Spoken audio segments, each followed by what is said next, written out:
మాకేమీ బేసిజాలు లేవు, మాకేం మీలాగా క్రెడిట్ స్కోరింగ్ల కోసం మేము పనిచేయలేదు. మేము నిజాయితీగా పనిచేసినాం, భవిష్యత్ తరాలను దృష్టిలో పెట్టుకొని పనిచేసినాం. ఏం చేసినా ఈ రాష్ట్రం 100 ఏళ్ల పాటు మరి చల్లగా ఉండాలి, రైతులకు మేలు జరగాలి, భవిష్యత్ అవసరాలు దృష్టిలో పెట్టుకొని పనిచేసినాం తప్ప మేము తాత్కాలికమైన పని చేయలేదు. ఇవాళ 9000 క్యూసెక్కులు పెట్టినాం. ఆ రోజు రాజీవ్ సాగర్, ఇందిరాసాగర్లో 3200 క్యూసెక్కులు ఉంటే ఇవాళ 3 అంతలు 9000 క్యూసెక్కులు పెట్టినాం. ఇక్కడ ఇంకో చాలా ఇంపార్టెంట్ పాయింట్, పాలేరు దాకా నీళ్ళు వస్తున్నాయి, గోదావరి నీళ్ళు. పాలేరుకి వస్తే ఏమవుతుంది? ఒక చిన్న పంపు, రివర్స్ పంపింగ్లో మనం ఎట్లయితే వరద కాలువలో ఎస్ఆర్ఎస్పిలో పెట్టుకున్నామో ఒక చిన్న పంపు పెట్టుకుంటే నల్లగొండ జిల్లా మొత్తం కూడా గోదావరి జలాలతో నల్లగొండ జిల్లాలోని సాగర్ ఆయకట్టు కూడా నీళ్ళు వచ్చే అవకాశం ఉంటుంది. భూసేకరణ ఉండదు. అతి తక్కువ ఖర్చుతో పాలేరు బ్యాక్ వాటర్ నుంచి ఒక చిన్న లిఫ్ట్ పెట్టుకుంటే కృష్ణా జలాలు వచ్చినా రాకపోయినా నల్లగొండ జిల్లాకు కూడా గోదావరి జిల్లాలు తీసుకుపోయే అవకాశాన్ని కూడా ఆ రోజు కేసీఆర్ గారు దృష్టిలో పెట్టుకొని ఆలోచన చేసింది. మనకేంటంటే ఆ కృష్ణా ట్రిబ్యునల్ ముందు వాదనలు అవుతున్నాయి. కృష్ణాలో మన రాష్ట్రం యొక్క వాటా సాధించాల్సినటువంటి అవసరం ఉంది కనుక అప్పుడే మనం ఆ డిపిఆర్లో పెట్టలే. ఒకసారి కృష్ణాల రైట్ఫుల్ షేర్ మనకు రాగానే ఈ పాలేరు నుంచి ఒక చిన్న పంపు పెట్టుకుంటే ఎప్పుడన్నా కృష్ణాలో వరద రాకపోయినా నీళ్లు రాకపోయినా నల్లగొండ జిల్లాకు కూడా గోదావరి జలాలు అందించేంత భవిష్యత్తు దృష్టిలో పెట్టుకొని దూరదృష్టితోని కేసీఆర్ గారు ప్రభుత్వం పనిచేసింది.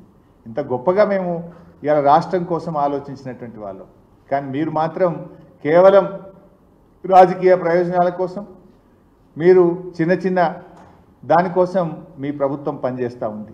ఇవాళ ఏమైపోయింది రాష్ట్రంలో? మీరు పరిపాలన చూస్తే అంత ఆగమాగమైపోయింది రాష్ట్రం. ఎక్కడ చూసినా ఇవాళ రాష్ట్రంలో విషజ్వరాలు, రాష్ట్రంలో ప్రజలు విషజ్వరాలతో ప్రాణాలు విడుస్తూ ఉన్నారు. మంచమెక్కిన మాన్యమని పతాక శీర్షికన పత్రికల్లో వార్తలు వస్తూ ఉన్నాయి. దవాఖాన్లలో మంచాలు దొరకని పరిస్థితి ఏర్పడ్డది. ప్రభుత్వ ఆసుపత్రులలో బెడ్లు లేవు. చిన్న పిల్లలు కూడా చనిపోతున్నారు. ఈరోజు ఇవాళ 8 నెలల బాలుడు కూడా ఈరోజు విషజ్వరంతో మరి చనిపోయినటువంటి పరిస్థితి. ప్రజ్వల్ అనేటువంటి 8 నెలల బాబు డెంగ్యూతో చనిపోయిన పరిస్థితి. ఆసిఫాబాద్ జిల్లా గండిపేట గ్రామంలో 32 ఏళ్ల కాశీనాథ్, 18 ఏళ్ల పూజ అనే అమ్మాయి కూడా విషజ్వరాలతో చనిపోయింది. రాష్ట్రంలో దాదాపు 3000 డెంగ్యూ కేసులు నమోదైనాయి. వేలాది మంది చికెన్ గున్యా, వైరల్ ఫీవర్స్, విషజ్వరాలతో ప్రజలు బాధపడుతూ ఉన్నారు. అంటే గందరగోళం అయిపోయింది. దవాఖానాల మందులు లేవు. ప్రజలు చాలా ఇబ్బంది పడుతున్నటువంటి పరిస్థితి ఉన్నది. ప్రజలు విలవిల్లాడుతున్నటువంటి పరిస్థితి ఉంది. పసికందులను కుక్కలు విక్క తింటున్నాయి. హాస్పిటళ్లలో మందులు లేవు. పల్లెల్లో పారిశుద్ధ్యం పడికేసింది. 8 నెలల్లో అంతా ఎటమటం అయిపోయింది. గురుకులాల్లో మా అక్క చెప్తుంది ఎలుకలు కొరుకుతున్నాయి పిల్లలు. గురుకులాల్లో విషాహారం తిని ప్రతిరోజు పేపర్లో చూడండి 30 మందికి మరి ఆసుపత్రుల పాలైంది, 20 మంది ఆసుపత్రుల పాలైంది. ఇక్కడ విషాహారం తిన్నారు, ఎలుకలు పడ్డాయి, బల్లులు పడ్డాయి, పిల్లలకు బయలు వాంతులు పెట్టినాయి. ఏదో ఒక గురుకుల పాఠశాల, ఎస్సీ గురుకులమో, మైనార్టీ గురుకులమో, బీసీ గురుకులమో నిత్య కృత్యం అయిపోయింది రాష్ట్రంలో. ఆనాడు మా ప్రభుత్వం ఉన్నప్పుడు ఎప్పుడన్నా 6 నెలలకో ఏడాదికో ఒక్క చోట జరిగితే వీళ్ళు రాద్ధాంతం చేద్దురు.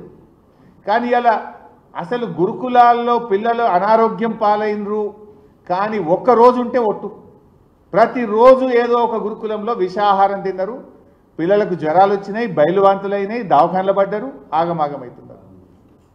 ఇలా అన్నం కారం మెతుకులతో పిల్లలు తినే ఫోటోలు కూడా చూసినాం కదా మనం. కనీసం వాళ్ళకు తిండి కూడా సరిగా పెట్టలేరు.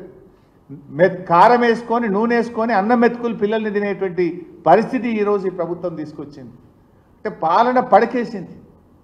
మీరు ఎంతసేపు మార్కులు, స్కోరింగులు, బ్రేకింగులు, గోబల్స్ ప్రచారము, దుష్ప్రచారాల మీద దృష్టి పెట్టింది తప్ప మీరు ఈ పబ్లిసిటీ స్టంట్స్, నేను ఇకనైనా దిగండి, పబ్లిసిటీ స్టంట్స్ మానండి, గవర్నెన్స్ మీద దృష్టి పెట్టండి అని నేను ప్రభుత్వాన్ని కోరుతా ఉన్నాను. ఎందుకంటే మీరు నిజంగా గవర్నెన్స్ మీద దృష్టి పెడితే ప్రతిరోజు సంక్షేమ హాస్టళ్లలో పిల్లలు ఆసుపత్రుల పాలు కారు కదా. రాష్ట్రంలో మలేరియా, డెంగ్యూ, వైరల్ ఫీవర్స్ ఇంతగా ప్రబలై కదా. జ్వరం సర్వే అని పెట్టిండ్రు, అది తూతూ మంత్రం నడిచింది. జ్వరం సర్వే అంతా తూతూ మంత్రంగానే నడిచింది తప్ప ఎక్కడైతలేదు. మీరు లిక్కర్ టార్గెట్ల మీద దృష్టి పెట్టింది గవర్నమెంట్, సీరియస్ పని చేస్తుంది గవర్నమెంట్. ఎడ పని చేస్తుందంటే, నువ్వు వైన్ షాప్ వాళ్ళకి ఫోన్లు చేసి లోడ్ ఎత్తుతావా అని అధికారులు బెదిరిస్తున్నారు. ఇది కూడా పతాక శీర్షికల వార్తలు వస్తున్నాయి. వైన్ షాపులకు టార్గెట్లు పెట్టి లిక్కర్ ఆదాయం పెంచడం మీద ఉన్న శ్రద్ధ ప్రజల ఆరోగ్యాన్ని కాపాడే విషయంలో ఈ ప్రభుత్వానికి లేకుండా పోయింది. టార్గెట్లు పెట్టి మరీ వైన్ షాపులను, బార్లను బెదిరించి ప్రజలకు ఇంకా తాగించండి, అమ్మండి అని బెదిరించి ఇలా వైన్ షాపులకు లోడ్ల మీద లోడ్లు బుకింగ్లు పెట్టి చేపిస్తున్నటువంటి ప్రభుత్వం. దాని మీద మీకు శ్రద్ధ ఉన్నది. ఇవాళ ప్రభుత్వ సంక్షేమ హాస్టల్లో పిల్లలు పడుతున్న కష్టాల మీద ఏ మంత్రి కూడా పోతలేడు. ఓ హాస్టల్లో పోయి ఒక మంత్రి అన్నం తిన్నాడా? ఎక్కడన్నా ఓ హాస్టల్లో పిల్లలు ఆసుపత్రి పాలైతే ఒక్క మంత్రి గారు పరామర్శించిండ్రా? కారం మెతుకులతో పిల్లలు అన్నం తింటే స్పందించిందా ఈ ప్రభుత్వం? దాని మీద స్పందించాం. మా ప్రభుత్వం చేసిన పనుల విషయంలో పబ్లిసిటీ కోసం మాత్రం జిమ్మిక్కులు చేస్తున్నారు. వచ్చిన బీఆర్ఎస్ ప్రభుత్వం చేసిన పనులకు నీళ్లు మేమిచ్చినాం, మేం చేసినామని చెప్పి ప్రయత్నం చేసే తనలాటుంది. నిన్న కూడా ఆర్మూర్ల కుక్కలు కొరికినాయట. నిన్న 7 మందిని ఆర్మూర్ల కుక్కలు కొరికితే 3 సీరియస్ ఉన్నారని పొద్దుగాల పేపర్లో వార్త చదివిన. ఇది పరిస్థితి. ఒకవైపు కుక్కలు బిక్క తింటున్నాయి, ఇంకోవైపు దోమలు కుడుతున్నాయి, డెంగ్యూ ఫీవర్స్, వైరల్ ఫీవర్స్, హాస్టళ్లలో ఆగమాగం ఉన్న పరిస్థితి, ఎలుకలు కొరుకుతున్నాయి. దీని మీద మీరు ఎవరు దృష్టి పెట్టలేదు. Is it the way? ఇదా ప్రభుత్వాన్ని నడిపించేటువంటి తీరు? దాని మీద దృష్టి పెట్టండి. ఇవాళ మలేరియా, డెంగ్యూ, వైరల్ ఫీవర్స్తో ప్రైవేట్ ఆసుపత్రులకు పోయి ప్రజలు చాలా ఇబ్బంది పడుతున్నారు.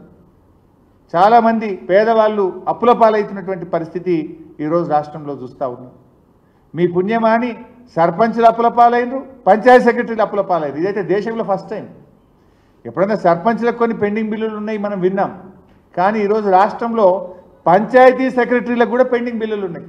I'm challenging this government. ఈ రాష్ట్రంలో ఏ గ్రామ పంచాయతీ కనపోండి అప్పులు లేని పంచాయతీ సెక్రటరీ ఉంటే ఒట్టు.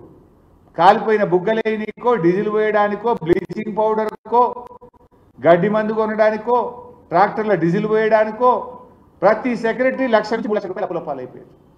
సర్పంచుల్ని అప్పుల పాలు చేస్తుంది, సెక్రటరీలను కూడా అప్పుల పాలు చేస్తుంది.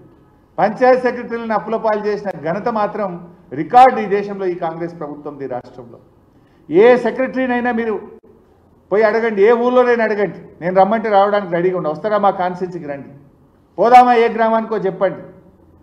అప్పుల పాలు కానీ సర్పంచ్ లేడు, అప్పుల పాలు కానీ పంచాయతీ సెక్రటరీ లేడు. దమ్ముకొచ్చిండ్రు వాళ్ళు కూడా. ఇక మేము డీజిల్ పోయలేమని చేతులు ఎత్తితే ఇవాళ దోమలు పెరిగి, ఈగలు పెరిగి, వైరల్ ఫీవర్స్తో ప్రజలు బాధపడుతుంటే కూడా ఈ ప్రభుత్వం పట్టించుకున్న పరిస్థితి లేదు. Thank you.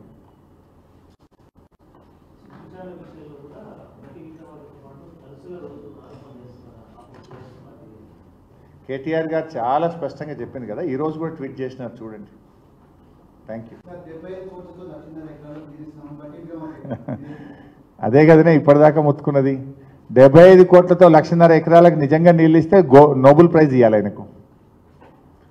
అంటే 3 పంప్ హౌజులు వెళ్ళిపోయి మోటార్లు వచ్చింది కదా. మొన్ననేమో ఫస్ట్ రోజు తుమ్మల గారు వచ్చిండ్రు, నిన్న బహుశా ఉత్తమ్ కుమార్ రెడ్డి గారు వచ్చారు. రేపు 3వ పంప్ హౌస్ కూడా రెడీ కాలేదని ఆందాకు పోయి నారాజు అయి వాపసు వచ్చినట్టు రేపు ఇవ్వాలని వస్తారేమో. ఈ 3 పంప్ హౌస్లలో ఒక్క పంప్ హౌస్ అన్న కాంగ్రెస్ ప్రభుత్వ హయాంలో కట్టారా? పంప్ హౌస్ ఎక్స్కవేషన్ కానీ, మోటార్లు బిగించడం కానీ, సబ్స్టేషన్ల నిర్మాణం కానీ, ఈ పంప్ హౌస్లలో 10 పైసల పని కాంగ్రెస్ ప్రభుత్వం చేసిందా? మరి ఆ పంప్ హౌజులు పూర్తిగా అంది, గ్రావిటీ కెనాల్ పూర్తిగా అంది, సబ్స్టేషన్లు పూర్తిగా అంది, మరి నీళ్ళు వస్తాయా 75 కోట్లతో?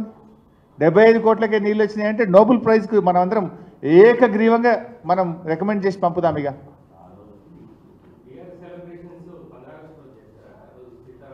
ఎప్పుడైతే ఖమ్మం జిల్లా ప్రజలకు గోదావరి జలాలు అందుతాయో ఆ రోజు మేము తప్పకుండా సెలబ్రేట్ చేస్తాం. నిజంగా పండగ ప్రజల పండగే బీఆర్ఎస్ పండగ. మాకు ప్రజల ఆనందమే బీఆర్ఎస్ పార్టీ ఆనందం. ఖమ్మం ప్రజల చిరకాల కోరిక, ఖమ్మం ప్రజల ఆకాంక్ష నిజమైంది. అంతకంటే గొప్పదేంది? స్వాతంత్రం వచ్చిన తర్వాత కాంగ్రెస్ ప్రభుత్వాలు, తెలుగుదేశం ప్రభుత్వాలు, ఎందరో పాలకులు వచ్చిపోయింది. చుక్క నీళ్లు, గోదావరి నీళ్లు ఖమ్మం జిల్లా ప్రజలకు అందినాయా? ఇవాళ భక్త రామదాస్ అయినా, సీతారామ ప్రాజెక్ట్ అయినా, అది కేసీఆర్ ఘనత, బీఆర్ఎస్ ఘనత. భక్త రామదాస్ ద్వారా పాలేరుకు నీళ్ళు అందించిందంటే అది కేసీఆర్ గారు. ఇవాళ సీతారామ ప్రాజెక్టు ద్వారా నీళ్ళు అందినాయంటే అది కేసీఆర్ గారు. అండ్ మేము ఒక్క నీళ్ళు కాదు ఇది. నేను హానెస్ట్లీ ఐఎమ్ సెయింగ్, ఖమ్మం జిల్లా ప్రజలు నిజంగా వాళ్ళ పరిస్థితి మనమే చాలాసార్లు చూసాం.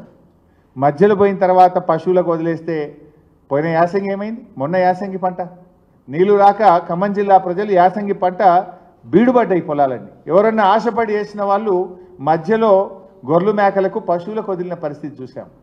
కానీ రేపు సీతారామ ప్రారంభమైన తర్వాత ఖమ్మం జిల్లాలో ఈ ఇంచు భూమి కూడా ఖాళీ కనబడదు. ఇక ముఖాన్ని అటు సాగర్ వైపో, ఆల్మట్టి వైపో, శ్రీశైలం వైపో చూడాల్సిన అవసరం లేదు. సీతారామ దేవుడికి మొక్కి కట్కొత్తుతే 2 పంటలు పండే పరిస్థితి ఇలా ఖమ్మం జిల్లాలో తెచ్చింది కేసీఆర్ గారు. అటు సాగర్ ఆయకట్టును, ఖమ్మంలోని ప్రతి ఎకరానికి కరువు పీడిత ప్రాంతాలు, ఆ ప్రాంతాలకు కూడా నీళ్ళు వస్తాయి. ఖమ్మంలోని ప్రతి చెరువును సప్లిమెంటేషన్ చేయబోతున్నాం. ఖమ్మంలో ఉన్న మీడియం ఇరిగేషన్ ప్రాజెక్టులకు సప్లిమెంటేషన్ చేయబోతా ఉన్నాం.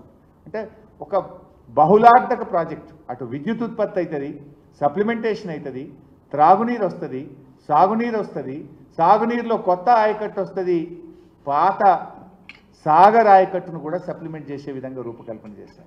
ఇంకా ఒక అడుగు ముందుకేస్తే ఒక చిన్న లిఫ్టుతో అతి తక్కువ ఖర్చుతో నల్లగొండ జిల్లా సాగర్ ఆయకట్టును కూడా సస్యశ్యామలం చేసే విధంగా ఈ ప్రాజెక్టులో రూపకల్పన చేశాం. Thank you.